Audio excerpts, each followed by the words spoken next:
નમસ્કાર દર્શક મિત્રો, દેશ અને દુનિયાના તાજા સમાચાર તેમજ ઉપયોગી માહિતીના ફરી એક નવા વિડીયોમાં આપ સર્વે દર્શક મિત્રોનું ગુજ્જુ પોકેટ યુટ્યુબ ચેનલ પર હાર્દિક સ્વાગત છે। આજના સૌથી પહેલા મહત્વના સમાચારમાં આર્થિક સંકટ સામે ઝઝૂમી રહેલું પાકિસ્તાન સરકારી કંપનીઓ વેચે। આના વિશે વિગતથી વાત કરીએ તો આર્થિક સંકટ સામે ઝઝૂમી રહેલા પાકિસ્તાનમાં તમામ સરકારી એન્ટરપ્રાઇઝીસ કંપનીઓનું ખાનગીકરણ કરવાની જાહેરાત કરવામાં આવી છે। વડાપ્રધાન શાહબાઝ શરીફે જાહેરાત કરી છે કે મહત્વપૂર્ણ સાહસોને છોડીને તમામ રાજ્ય માલિકી ઉદ્યોગોનું ખાનગીકરણ કરવામાં આવશે।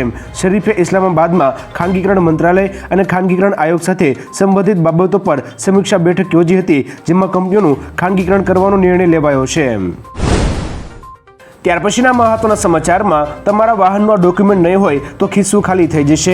આના વિશે વિગતથી વાત કરીએ તો વાહનોના લીધે થતા પ્રદૂષણમાં ઘટાડો કરવા સરકાર સીએનજી, એલએનજી, ઇલેક્ટ્રિક તથા બાયોફ્યુલ સંચાલિત વાહનોને પ્રોત્સાહન આપી રહી છે, તો બીજી બાજુ ટ્રાફિક પોલીસ પણ પ્રદૂષણમાં ઘટાડો કરવા અનેક પ્રયાસો કરી રહી છે, જેના માટે પુણેમાં એક ઓટોમેટેડ સિસ્ટમ વિકસિત કરવામાં આવી રહી છે। આ સિસ્ટમ એવા વાહનો પર નજર રાખશે જેનું પોલ્યુશન અંડર કંટ્રોલ એટલે કે પીયુસી સર્ટિફિકેટ એક્સપાયર થઈ ચૂક્યું છે। મીડિયા રિપોર્ટ્સ અનુસાર આ સિસ્ટમ પુણેના પેટ્રોલ પંપ પર લાગુ કરવામાં આવશે, જેમાં એક કેમેરા ફિટ કરવામાં આવશે। તે પેટ્રોલ ભરવા આવતા વાહનોની સિસ્ટમમાં નોંધાયેલા ડેટાને ઓળખી સરળતાથી તે વાહનોની પીયુસી વેલિડિટી જણાવશે।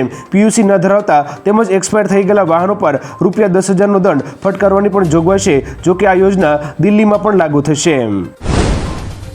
ત્યારબાદના મહત્વના સમાચારોમાં યુવાનોમાં હાર્ટ એટેક સાથે બ્રેન સ્ટ્રોકના કેસમાં પણ વધારો। આના પર વિગતથી વાત કરીએ તો છેલ્લા કેટલાક વર્ષથી હાર્ટ એટેકની સાથે બ્રેન સ્ટ્રોકના કેસમાં પણ ચિંતાજનક વધારો થઈ રહ્યો છે। વિશેષ કરીને યુવાનોમાં બ્રેન સ્ટ્રોકનું પ્રમાણ ચિંતાજનક રીતે વધ્યું છે। અમદાવાદની સરકારી તેમજ ખાનગી હોસ્પિટલોમાં સ્ટ્રોકના કેસમાં બમણો વધારો જોવા મળ્યો છે।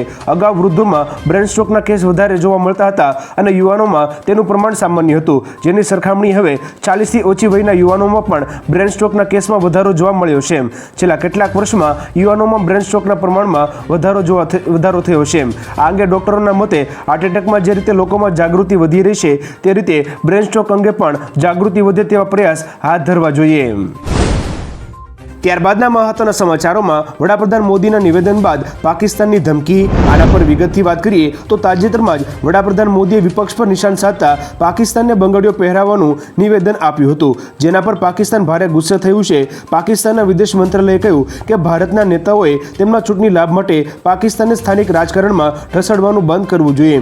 આ સાથે પાકિસ્તાને ભારતને ચેતવણી પણ આપી છે કે જો ભારત કોઈ પગલું ભરશે તો તેનો જવાબ આપતા ખચકાશે નહીં। પાકિસ્તાનના વિદેશ મંત્રાલયના પ્રવક્તા મુમતાઝ ઝહરા બલોચે પાકિસ્તાન અંગે વડાપ્રધાન મોદી અને અન્ય કેબિનેટ મંત્રીઓની ટિપ્પણીઓને લઈને એક નિવેદન જારી કરીને કહ્યું કે અમે આંતરરાષ્ટ્રીય સમુદાયને ભારતીય નેતાઓના આક્રમક નિવેદનો પર ધ્યાન આપવાનું આહવાન કરીએ છીએ। આ પ્રાદેશિક શાંતિ અને સ્થિરતા માટે ખતરો છે।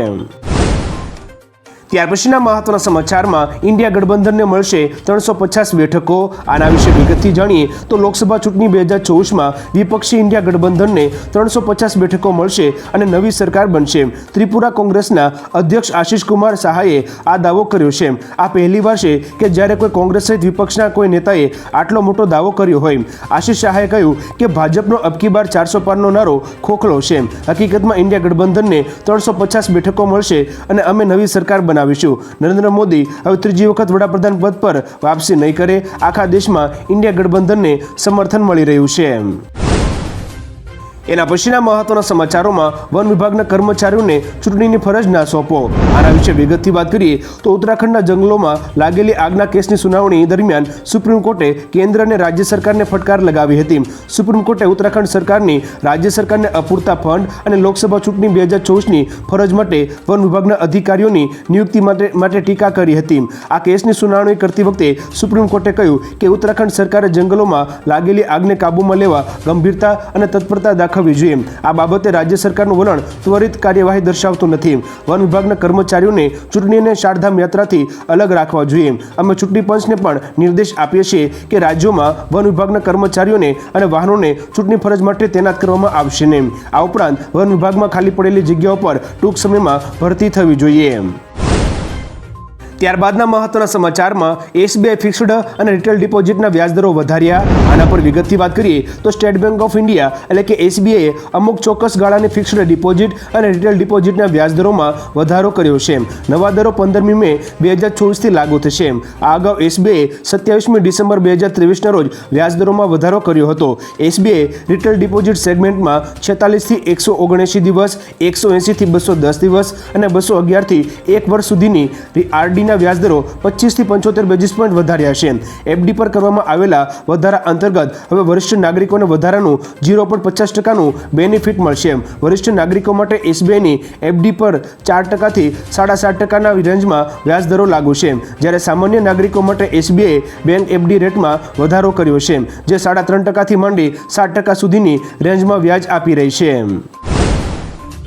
એના પછીના મહત્વના સમાચારોમાં વિદેશી નાગરિકોની સૈન્યમાં ભરતીનો ખેલ. આના વિશે વિગતથી વાત કરીએ તો છેલ્લા 2 વર્ષ કરતાં વધુ સમયથી ચાલતા રશિયા અને યુક્રેન યુદ્ધમાં હજારો સૈનિકો માર્યા ગયા છે. બંને દેશોને ભારે જાનહાનિ વેઠવી પડી છે. રશિયા તરફથી દુનિયાના નેપાળ અને શ્રીલંકા જેવા દેશોના ભાડાના સૈનિકોની ભરતી કરવાનો સિલસિલો ચાલુ રાખ્યો છે. પ્રાપ્ત માહિતી અનુસાર યુદ્ધમાં શ્રીલંકાના 16 સૈનિકોના મોત થયા છે. શ્રીલંકાના ઉપરક્ષા મંત્રી પ્રેમિતા તેનાકુનના જણાવ્યા અનુસાર શ્રીલંકામાં ગત સપ્તાહ સંઘર્ષ રશિયા યુક્રેન યુદ્ધમાં પોતાના નાગરિકોની ભરતી થવા અંગેની તપાસ ચાલી રહી છે.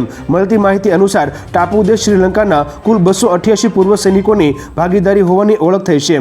બંને દેશોનો પ્રવાસ કરનારા નાગરિકોના ડેટા મેળવવામાં આવી રહ્યા છે. શ્રીલંકામાં વર્ષ 2022ના મધ્યમાં આર્થિક સંકટના કારણે મોટી સંખ્યામાં લોકો વિદેશ જતા રહ્યા હતા.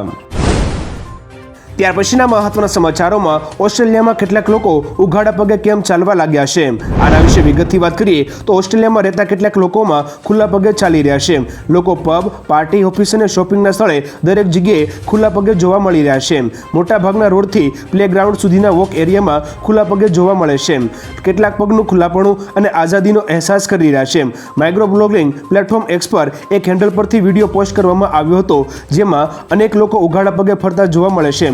શાળાઓમાં પણ ખુલ્લા પગે ચાલવાના ફાયદા સમજાવવામાં આવી રહ્યા છે.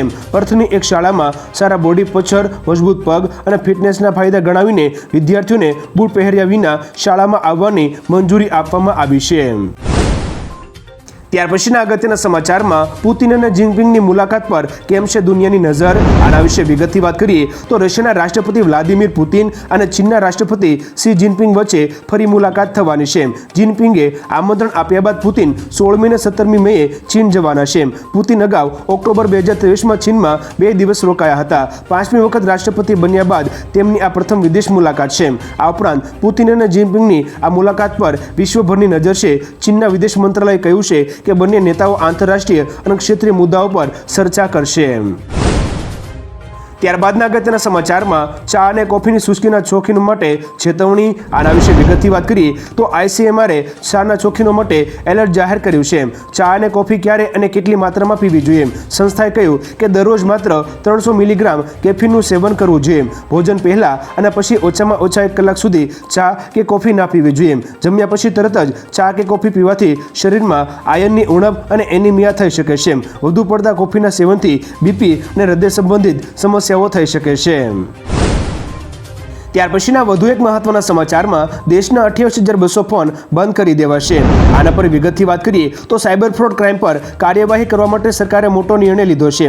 ડિપાર્ટમેન્ટ ઓફ ટેલિકમ્યુનિકેશને ટેલિકોમ ઓપરેટર્સને 28,200 મોબાઈલ બ્લોક કરવાનો આદેશ આપ્યો છે. આ ફોન સાથે ઉપયોગમાં લેવાતા 2 લાખ સિમ કાર્ડની તાત્કાલિક ચકાસણી કરવા માટે પણ કહેવામાં આવ્યું છે. ડિપાર્ટમેન્ટ ઓફ ટેલિકમ્યુનિકેશન અને મિનિસ્ટ્રી ઓફ હોમ અફેર્સ અને રાજ્ય પોલીસ આના પર સાથે મળીને કામ કરી રહી છે. આ ભાગીદારીનો હેતુ લોકોને સાયબર ફ્રોડથી બચાવવાનો છે. ત્યારબાદના અગત્યના સમાચારમાં અગ્નિવીર યોજનાને ફાડીને કચરામાં ફેંકી દઈશું. આના પર વિગતથી વાત કરીએ તો કોંગ્રેસ નેતા રાહુલ ગાંધી અને અખિલેશ યાદવે ઉત્તર પ્રદેશના જાલોન અને ઝાંસીમાં રેલીઓ કરી હતી. રાહુલે ઝાંસીમાં કહ્યું કે સરકાર બનતાની સાથે જ અમે અગ્નિવીર યોજનાને ફાડીને કચરામાં ફેંકી દઈશું. અમે શહીદો સાથે ભેદભાવ નહીં થવા દઈએ. નરેન્દ્ર મોદીએ 22 અબજપતિઓની 16 લાખ કરોડ રૂપિયાની લોન માફ કરી છે. આટલા પૈસા અમે ગરીબોને આપીશું. દર્શક મિત્રો, તમારું શું માનવું છે? આ યોજના બંધ થવી જોઈએ કે નહીં? નીચે કોમેન્ટ કરીને જરૂરથી જણાવજો. ત્યાર પછીના મહત્વના સમાચારમાં બાબર આઝમે કોહલીનો આ વર્લ્ડ રેકોર્ડ તોડ્યો. આના વિશે વિગતથી વાત કરીએ તો પાકિસ્તાન ક્રિકેટ ટીમના કેપ્ટન બાબર આઝમે વિરાટ કોહલીનો વર્લ્ડ રેકોર્ડ તોડી નાખ્યો છે. વિરાટ કોહલીને પાછળ છોડીને બાબર આઝમ T20 ક્રિકેટમાં સૌથી વધારે વખત 50+ રન બનાવનાર બેટ્સમેન બની ગયો છે. બાબર આઝમે 39 વખત 50+ સ્કોર કર્યો છે, જ્યારે વિરાટ કોહલીએ 38 વખત અને રોહિતે 36 વખત 50 કરતાં વધારે રન બનાવ્યા છે. આયર્લેન્ડ સામેની T20 મેચમાં બાબરે 75 રનની ઇનિંગ રમી હતી. એના પછીના મહત્વના સમાચારમાં પતંજલિનો નફો 22% ઘટ્યો, ₹6 ડિવિડન્ડ આપશે. આના પર વિગતથી જાણીએ તો પતંજલિ ફૂડ્સ લિમિટેડ દ્વારા ચોથા ત્રિમાસિક અને વાર્ષિક પરિણામો જાહેર કરવામાં આવ્યા છે. જે પ્રમાણે નાણાકીય વર્ષ 2024ના ચોથા ક્વાર્ટર એટલે કે જાન્યુઆરી-માર્ચમાં પતંજલિ ફૂડ્સ લિમિટેડનો નફો વાર્ષિક ધોરણે 22% ઘટીને ₹206 કરોડ થયો છે. એક વર્ષ અગાઉના સમાન ક્વાર્ટરમાં કંપનીનો નફો ₹64 કરોડ હતો. આ સાથે જ કંપનીએ પ્રતિ શેર ₹6 ડિવિડન્ડ આપવાની પણ જાહેરાત કરી છે. ત્યારબાદના અગત્યના સમાચારોમાં નરેન્દ્ર મોદી જૂઠાઓના સરદાર છે. મલ્લિકાર્જુન ખડગેના નિવેદન વિશે વાત કરીએ તો ઉત્તર પ્રદેશમાં એક ચૂંટણી રેલી દરમિયાન કોંગ્રેસ અધ્યક્ષ મલ્લિકાર્જુન ખડગેએ કહ્યું કે જો નરેન્દ્ર મોદી ફરી વડાપ્રધાન બનશે તો દેશમાં ચૂંટણી થતી બંધ થઈ જશે. નરેન્દ્ર મોદી જૂઠાઓના સરદાર છે. મલ્લિકાર્જુન ખડગેએ એમ પણ કહ્યું કે જો કોંગ્રેસે 70 વર્ષમાં કંઈ જ ના કર્યું હોત તો નરેન્દ્ર મોદી વડાપ્રધાન જ ના બન્યા હોત. કોંગ્રેસે બંધારણ બનાવ્યું છે અને આ દેશની લોકશાહીને બચાવી રાખી છે. એટલા માટે જ મોદી વડાપ્રધાન બની શક્યા છે. ત્યારબાદના અગત્યના સમાચારમાં 12 સાયન્સની પૂરક પરીક્ષાના ફોર્મ ભરાવાના શરૂ. આના પર વિગતથી જાણીએ તો થોડા દિવસો પહેલા ધોરણ 12 સાયન્સનું પરિણામ આવ્યું છે. જે વિદ્યાર્થીઓ પોતાનું પરિણામ સુધારવા માંગતા હોય તેમના માટે મહત્વના સમાચાર આવ્યા છે. આવા વિદ્યાર્થીઓ પૂરક પરીક્ષા આપીને પોતાનું પરિણામ સુધારી શકે છે.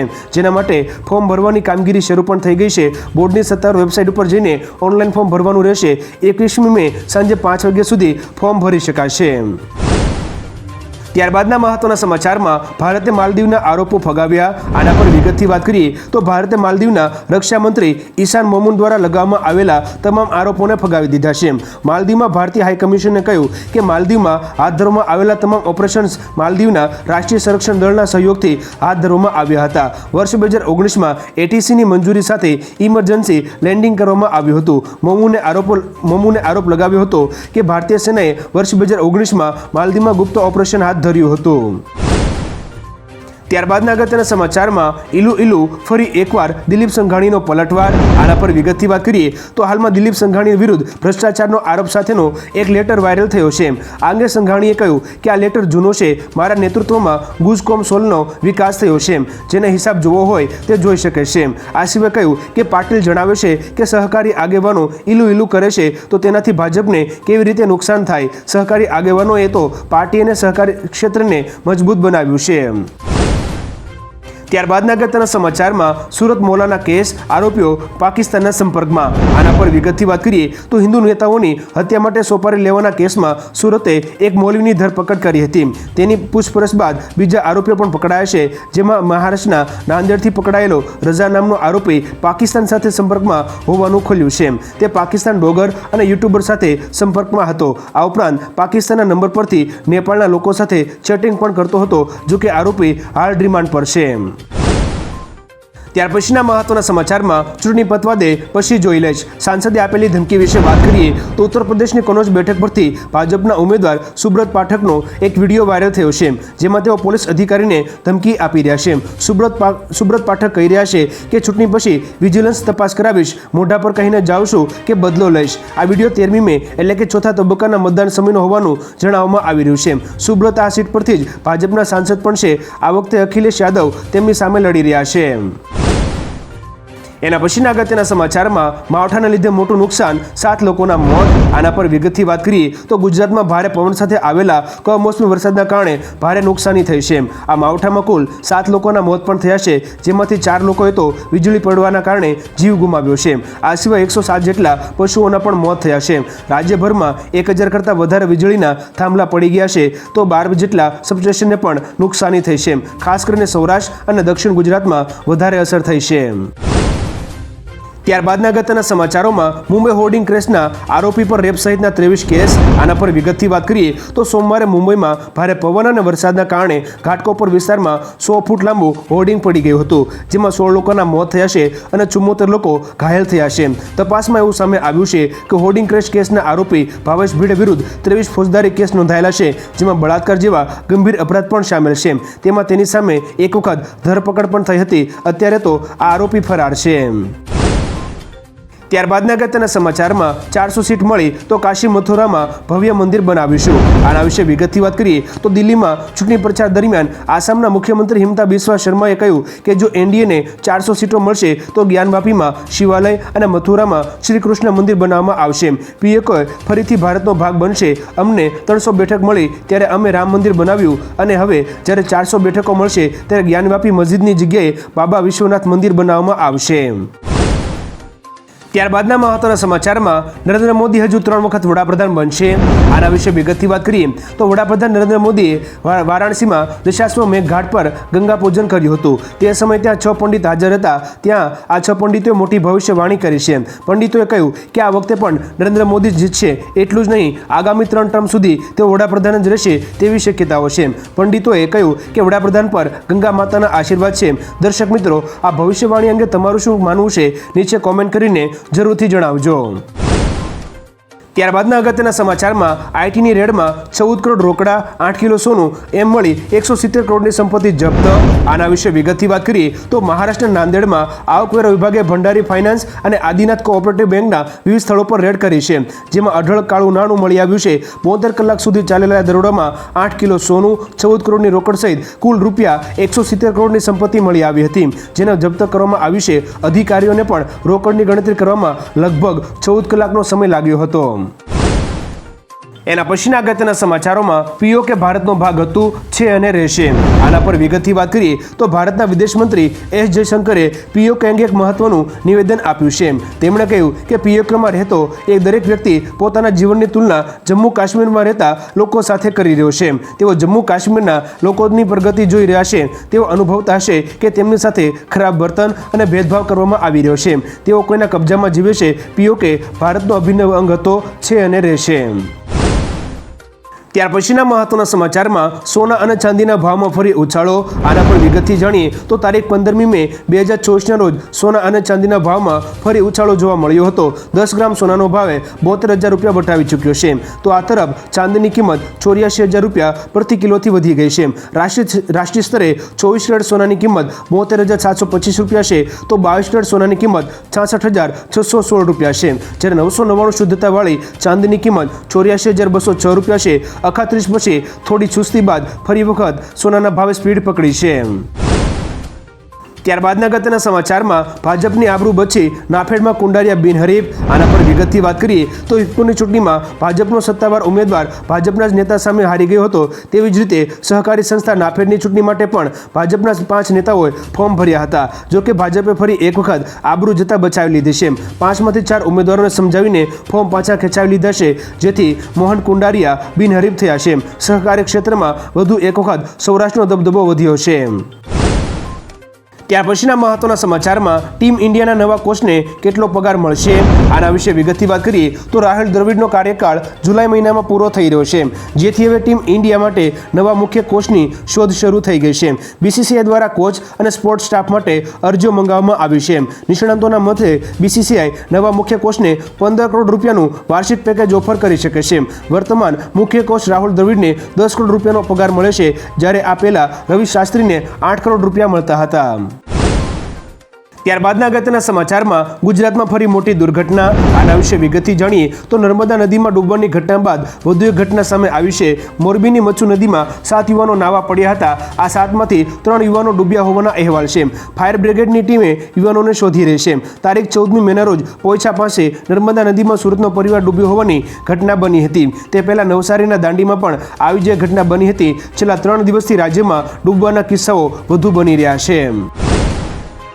ત્યારબાદના અગત્યના સમાચારમાં મનીષ સિસોદિયાની કસ્ટડી અંગેનો નિર્ણય, આના વિશે વિગતથી જાણીએ તો દિલ્હીની સીબીઆઈ કોર્ટે કથિત દારૂ કૌભાંડ કેસમાં પૂર્વ નાયબ મુખ્યમંત્રી મનીષ સિસોદિયાની ન્યાયિક કસ્ટડી 30મી મે સુધી લંબાવી છે. સીબીઆઈ અને ઈડીના વિશેષ ન્યાયાધીશ કાવેરી બાવેજાએ આ કેસોમાં આરોપો ઘડવા અંગે વધુ દલીલો માટે 30મી મેની તારીખ નક્કી કરી છે. ન્યાયાધીશે કહ્યું કે ચાર્જ પરની ચર્ચા સ્થગિત કરવાની અરજી હાઈકોર્ટમાં પેન્ડિંગ છે. ત્યાર પછીના અગત્યના સમાચારમાં યુટ્યુબર અને બીજેપી નેતા મનીષ કશ્યપને મોટી રાહત. આના પર વિગતથી વાત કરીએ તો યુટ્યુબરમાંથી નેતા બનેલા મનીષ કશ્યપને ફેક વિડીયો કેસમાં કોર્ટમાંથી મોટી રાહત મળી છે. પટનાની સિવિલ કોર્ટે મનીષ કશ્યપ અને અન્ય 2 લોકોને ફેક વિડીયો કેસમાં પુરાવાના અભાવે નિર્દોષ જાહેર કર્યા છે. બિહાર પોલીસના ઇકોનોમિક ઓફેન્સ યુનિટ દ્વારા મનીષ કશ્યપ વિરુદ્ધ નકલી વિડીયો અંગે કેસ નોંધવામાં આવ્યો હતો. મનીષ કશ્યપ હાલમાં જ ભારતીય જનતા પાર્ટીમાં જોડાયા છે. ત્યારબાદના અગત્યના સમાચારમાં સીએ હેઠળ 14 લોકોને ભારતીય નાગરિકતા મળી. આના વિશે વિગતથી વાત કરીએ તો સીએ હેઠળ 14 લોકોને ભારતીય નાગરિકતા આપવામાં આવી છે. વિદેશ મંત્રાલયે કહ્યું કે 31મી ડિસેમ્બર 2014 પહેલા પાકિસ્તાન, બાંગ્લાદેશ અને અફઘાનિસ્તાનમાંથી આવેલા ભારતમાં સ્થાયી થયેલા હિન્દુ, શીખ, જૈન, બૌદ્ધ, પારસી અને ખ્રિસ્તી સમુદાયના લોકોને નાગરિકતા માટે અરજી કરી હતી. ચકાસણી બાદ દિલ્હીમાં 14 લોકોને ભારત પ્રત્યે વફાદારીના શપથ લીધા બાદ સીએ હેઠળ ભારતીય નાગરિકતાનું પ્રમાણપત્ર આપવામાં આવ્યું છે. ત્યાર પછીના મહત્વના સમાચારમાં દુબઈમાં ભારતીયો પાસે 1.42 લાખ કરોડની સંપત્તિ. આના વિશે વિગતથી વાત કરીએ તો દુબઈમાં ભારતીયો પાસે 1.42 લાખ કરોડ રૂપિયાની સંપત્તિ છે. સેન્ટર ફોર એડવાન્સ ડિફેન્સ સ્ટડીઝના ડેટાના આધારે 58 દેશોના 74 મીડિયા હાઉસ દ્વારા આ રિપોર્ટ તૈયાર કરવામાં આવ્યો છે.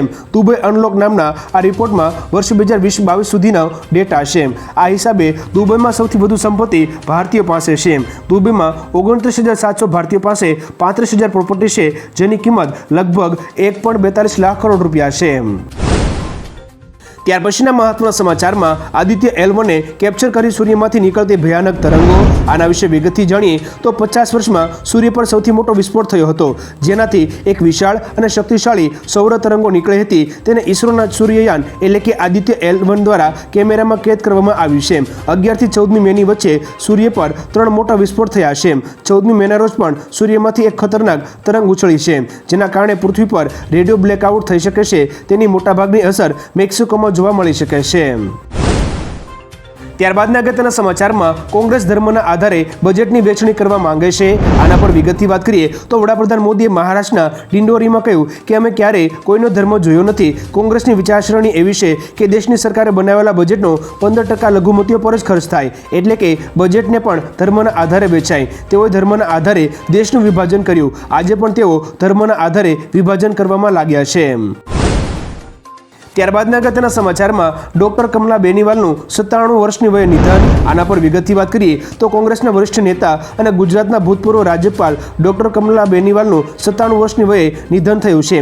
તેઓ તારીખ 15મી મેના રોજ બપોરે જયપુરની ફોર્ટિસ હોસ્પિટલમાં અંતિમ શ્વાસ લીધા હતા. તેમની તબિયત ખરાબ થતાં તેઓ હોસ્પિટલમાં દાખલ થયા હતા. ડોક્ટર કમલા બેનીવાલ રાજસ્થાનના ભૂતપૂર્વ નાયબ મુખ્યમંત્રી પદે પણ રહી ચૂક્યા છે. વર્ષ 1954માં તેઓ 27 વર્ષની ઉંમરે રાજસ્થાનના પ્રથમ મહિલા મંત્રી બન્યા હતા. આ ઉપરાંત 7 વખત ધારાસભ્ય પણ રહ્યા છે. ત્યાર પછીના મહત્વના સમાચારમાં ઝારખંડ સરકારના મંત્રીની ધરપકડ. આના પર વિગતથી વાત કરીએ તો ઝારખંડ સરકારના મંત્રી આલમગીર આલમની ઈડીએ ધરપકડ કરી છે. ટેન્ડર કમિશન કેસમાં ઈડીએ 6ઠી મેના રોજ આલમગીર આલમના અંગત સચિવ સંજીવ લાલ અને તેના નોકર સહિત 6 સ્થળો પર દરોડા પાડ્યા હતા. આ કાર્યવાહીમાં સંજીવ લાલના સહાયક જહાંગીર પાસેથી લગભગ 37 કરોડ રૂપિયાની રોકડ મળી હતી. આ કેસમાં ઈડીએ આલમગીર આલમની લગભગ 9 કલાક પૂછપરછ પણ કરી હતી. ત્યાર પછીના અગત્યના સમાચારમાં લગ્નમાં મળતી ગિફ્ટનું લિસ્ટ બનાવો. હાઈકોર્ટની સલાહ વિશે વાત કરીએ તો અલ્હાબાદ હાઈકોર્ટે એક દહેજની કેસની સુનાવણીમાં મહત્વપૂર્ણ સલાહ આપી છે. હાઈકોર્ટે કહ્યું કે લગ્ન સમયે મળેલી ભેટોની યાદી બનાવી અને વરકન્યાએ તેના પર સહી કરવી જોઈએ. આ લિસ્ટ પરથી એ સ્પષ્ટ થશે કે વરકન્યાને કઈ કઈ ભેટ મળી છે. આ યાદીથી લગ્ન પછી થતા વિવાદોમાં મદદ મળશે. કોર્ટે એમ પણ કહ્યું કે લગ્ન દરમિયાન મળેલી ભેટ દહેજના દાયરામાં આવતી નથી. ત્યાર પછીના મહત્વના સમાચારમાં કરા સાથે વરસાદમાં પાણી ભરાયું, પૂરની સ્થિતિ અને મોત વિશે વાત કરીએ તો તારીખ 15મી મેના રોજ કચ્છના નખત્રાણા, સાંગનારા સાથે અન્ય વિસ્તારમાં કરા સાથે વરસાદ પડ્યો હતો, તેથી ઘણી જગ્યાએ પાણી પણ ભરાયું હતું. પોરબંદરમાં બરડાના સિસલી ગામે એક વ્યક્તિ પર વીજળી પડતા તેમનું મોત થયું હતું. આ ઉપરાંત અમરેલીના બાબરામાં એક મહિલા પર વીજળી પડતા તેઓ ઘાયલ છે. અમરેલીના નાના ભંડારિયાની સ્થાનિક નદીમાં પૂર આવ્યું હતું. વીરપુર સહિત રાજકોટના ગ્રામ્ય વિસ્તારમાં વરસાદ પડ્યો હતો. ડાંગમાં પણ ઘણો વરસાદ આવ્યો હતો. ત્યાર પછીના અગત્યના સમાચારમાં વલસાડમાં ભારે પવન સાથે વરસાદ. આના વિશે વિગતથી વાત કરીએ તો ગુજરાતમાં વિવિધ જિલ્લાઓમાં કમોસમી વરસાદને કારણે નુકસાન થઈ રહ્યું છે. તારીખ 15મી મેના રોજ વલસાડમાં ભારે પવન સાથે વરસાદ પડ્યો હતો, તેથી લોકોને મુશ્કેલી વેઠવાનો પણ વારો આવ્યો છે. વલસાડના બિલપુડી, ધરમપુર, સિદુંબર, બરુમાળ ગામમાં વરસાદી માહોલ જોવા મળ્યો હતો, તો બીજી તરફ વલસાડના ધરમપુરમાં ભારે વરસાદમાં પવનને કારણે કેરી બગડી ગઈ છે. ધરમપુરના જાગીરી, નડકધરી અને બોપી જેવા અંતરિયાળ ગામોમાં કેરીના પાકને નુકસાન પહોંચ્યું છે. ત્યારબાદના અગત્યના સમાચારમાં 75 વર્ષના પિતા માટે 60 વર્ષની દુલ્હન. આના વિશે વિગતથી જાણીએ તો મહીસાગરમાં ખાનપુરના અમેઠી ગામમાં રહેતા 75 વર્ષના સાહેબાભાઈ ડામોરે 60 વર્ષની કંકુબેન સાથે લગ્ન કર્યા છે. બંને વિધવા અને વિધુર હતા. સાહેબાભાઈની એકમાત્ર પુત્રી હતી જે પરિણીત હતી. વૃદ્ધાવસ્થામાં પિતાની સેવા કરવા માટે કોઈ નહોતું. આ કારણે સાહેબાભાઈની પુત્રી અને તેમના જમાઈએ તેમના બીજા લગ્ન કરાવ્યા. સાહેબાભાઈ અને કંકુબેન પહેલેથી જ એકબીજાને ઓળખતા હતા. આ વડીલોના લગ્નમાં આખું ગામ જોડાયું હતું. એના પછીના મહત્વના સમાચારમાં વડાપ્રધાન 14 દેશો ફર્યા પરંતુ મણિપુર ના ગયા. મલ્લિકાર્જુન ખડગેના આક્ષેપ વિશે વાત કરીએ તો કોંગ્રેસ અધ્યક્ષ મલ્લિકાર્જુન ખડગેએ રાયબરેલીમાં કહ્યું કે અમારા નેતા રાહુલ ગાંધી હંમેશા ગરીબો માટે કામ કરે છે અને તેમણે મણિપુરની મુલાકાત પણ લીધી હતી, પરંતુ વડાપ્રધાન ક્યારેય ગયા નથી. તેઓ 14 દેશો ફરીને આવ્યા. અહીં લોકોને ભોજન નથી મળી રહ્યું, નોકરી નથી મળી રહી, આના પર કોઈ ધ્યાન નથી. તેમનું ધ્યાન માત્ર સત્તાને પારશે. તેમની નજર તે સત્તા પર છે જેને સોનિયા ગાંધીએ નકારી કાઢી હતી. ત્યાર પછીના અગત્યના સમાચારમાં ફેડરેશન કપમાં નીરજ ચોપરાએ ગોલ્ડ મેડલ જીત્યો. આના પર વિગતથી વાત કરીએ તો વર્તમાન ઓલિમ્પિક અને વિશ્વ ચેમ્પિયન નીરજ ચોપરાએ ફેડરેશન કપ 2024માં ભાલાફેંક સ્પર્ધામાં ગોલ્ડ મેડલ જીત્યો છે. ભુવનેશ્વરના કલિંગા સ્ટેડિયમમાં નીરજે 82.27 મીટરના થ્રો સાથે આ મેડલ જીત્યો હતો. નીરજ 3 વર્ષ પછી ડોમેસ્ટિક ટ્રેક પર ઉતર્યો હતો. વર્ષ 2021માં તેણે આ જ ઇવેન્ટમાં 87.80 મીટરનો થ્રો સાથે ગોલ્ડ મેડલ જીત્યો હતો. નીરજ ગયા અઠવાડિયે દોહા ડાયમંડ લીગમાં 88.36 મીટરના થ્રો સાથે બીજા ક્રમે રહ્યો હતો. ત્યારબાદના અગત્યના સમાચારમાં તારક મહેતાના સોઢી 3 અઠવાડિયાથી ગુમ. આના પર વિગતથી વાત કરીએ તો તારક મહેતા કા ઉલ્ટા ચશ્માના એક્ટર ગુરુચરણસિંહ 3 અઠવાડિયાથી ગુમ છે. તેઓ 22મી એપ્રિલના રોજ દિલ્હીના તેમના ઘરેથી મુંબઈ જવા નીકળ્યા ત્યારથી તેઓ ગુમ છે. કહેવાય રહ્યું છે કે ગુરુચરણસિંહ આર્થિક તંગીનો સામનો કરી રહ્યા હતા. જોકે તેમના પિતાએ આ વાતને નકારી છે. તેમણે કહ્યું કે હવે મારા પુત્રની રાહ જોઈને થાકી ગયો છું. હું કોઈ પણ ભોગે મારા પુત્રને જોવા માંગુ છું. દિલ્હી પોલીસ તપાસ કરી રહી છે. ત્યારબાદના અગત્યના સમાચારમાં ચૂંટણી બાદ નાની પાર્ટીઓ કોંગ્રેસમાં ભળી જશે. આના વિશે વિગતથી વાત કરીએ તો વડાપ્રધાન મોદીએ મહારાષ્ટ્રમાં કહ્યું કે શિવસેના યુબીટી કોંગ્રેસના રાહ પર ચાલી રહેશે. જે દિવસે શિવસેના કોંગ્રેસના માર્ગ પર ચાલવાનું શરૂ કરશે તે તેનો અંત હશે. ચૂંટણી બાદ નાના પક્ષો કોંગ્રેસમાં ભળી જશે તેવો પણ દાવો કર્યો હતો. જ્યારે નકલી શિવસેના યુબીટી કોંગ્રેસમાં ભળશે ત્યારે હું બાળા સાહેબ ઠાકરેને યાદ કરીશ, કારણ કે તેમણે અયોધ્યામાં ભવ્ય રામ મંદિર અને કલમ 370 નાબૂદ કરવાનું સપનું જોયું હતું. ત્યારબાદના અગત્યના સમાચારમાં આઈપીએલને લઈને મોટી ભવિષ્યવાણી. આના પર વિગતથી વાત કરીએ તો ઇરફાન પઠાણ, મેથ્યુ હેડન અને ટોમ મોડી સહિત ઘણા ક્રિકેટ નિષ્ણાંતોએ પ્લેઓફ માટે પોતપોતાની 4 ટીમોની ભવિષ્યવાણી કરી છે. ઇરફાને કહ્યું કે KKR, RR, SRH અને CSK પ્લેઓફ માટે ક્વોલિફાય થશે. અંબાતી રાયડુ અનુસાર ઇરફાને પસંદ કરેલી 4 ટીમો ક્વોલિફાય થશે. મેથ્યુ હેડન અને મોહમ્મદ કૈફ પણ આ જ ટીમ માટે સંમત થયા છે. KKR અને RR પહેલાથી જ પ્લેઓફ માટે ક્વોલિફાય થઈ ચૂક્યા છે. દર્શક મિત્રો, આગળની બીજી બે ટીમો અંગે તમારું શું કહેવું છે? કઈ બે ટીમો ક્વોલિફાય થશે? નીચે કોમેન્ટ કરીને જરૂરથી જણાવજો. ત્યાર પછીના અગત્યના સમાચારમાં અરવિંદ કેજરીવાલ માટે ખરાબ સમાચાર. આના વિશે વિગતથી વાત કરીએ તો ગૃહમંત્રી અમિત શાહે કહ્યું કે વડાપ્રધાન મોદી 2029 સુધી વડાપ્રધાન રહેવાના છે અને મારી પાસે કેજરીવાલ માટે ખરાબ સમાચાર છે કે 2029 પછી પણ વડાપ્રધાન મોદી જ ભાજપનું નેતૃત્વ કરશે. કેજરીવાલના વર્ષગાળાના જામીન પર અમિત શાહે કહ્યું કે મારું માનવું છે કે આ કોઈ નિયમિત નિર્ણય નથી. ઘણા લોકો માને છે કે ખાસ છૂટ આપવામાં આવી છે. અત્યારે તેઓ એટલે કે અરવિંદ કેજરીવાલ બીજા મુદ્દામાં એટલે કે સ્વાતિ માલીવાલના મુદ્દામાં ફસાયેલા છે. આમાંથી મુક્ત થવા દો, પછી જોઈશું.